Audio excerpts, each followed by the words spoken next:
안녕하십니까. 공정거래연구소 소장 이경만입니다.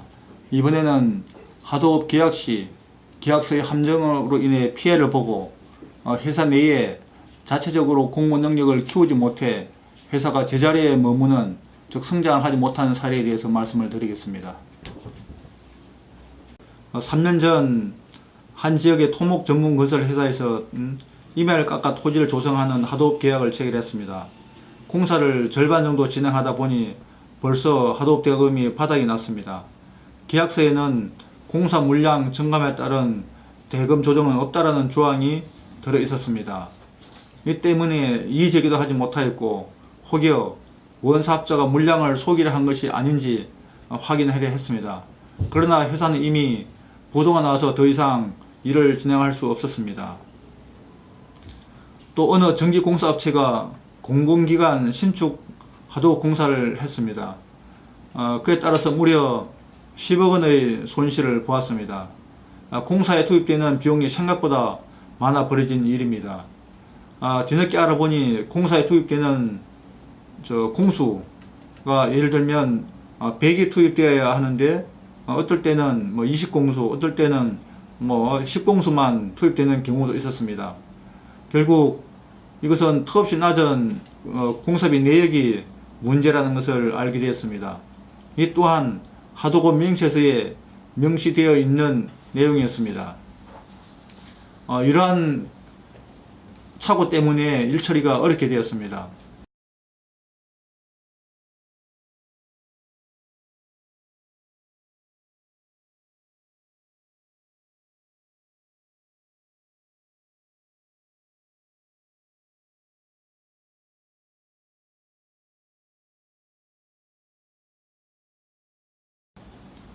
이 두 가지 사건을 보면 하도급 체결 시에 필수적으로 확인해야 할 사항이 있습니다.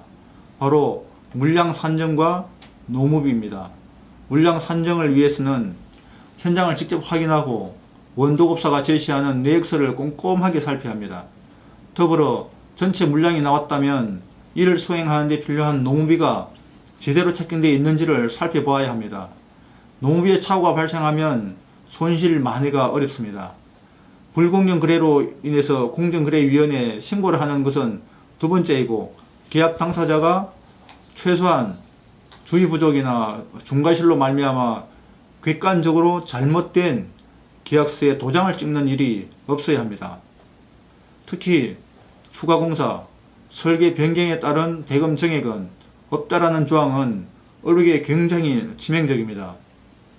물론 이런 착오를 일으키게 한 것이 원사업자의 의도가 있다면, 중과실이 또한 있다면 부당한 하도급 대금 결정으로 신고를 할 수가 있습니다. 한 가지 더 말씀을 드리면, 이러한 공무 능력을 키우기 위해서는 회사 내에 전문가 양성이 필요합니다. 만약 사내에서 자체적으로 양성이 불가능하다면 전문건설협회 등 관련 기관에서 공무 능력 심화 과정 등을 신설해서 전문가를 키워야 합니다. 사업이 지속적으로 성장하려면 계약 체결 시에 함정을 잘 살피고, 공사 진행 과정에서 추가 공사, 설계 변경 등에 따르는 공사비 증가, 마지막으로 최종 정산 과정에서 대금을 제대로 받으려면 이를 잘 관리할 수 있는 공무 능력 전문가가 필수입니다. 감사합니다.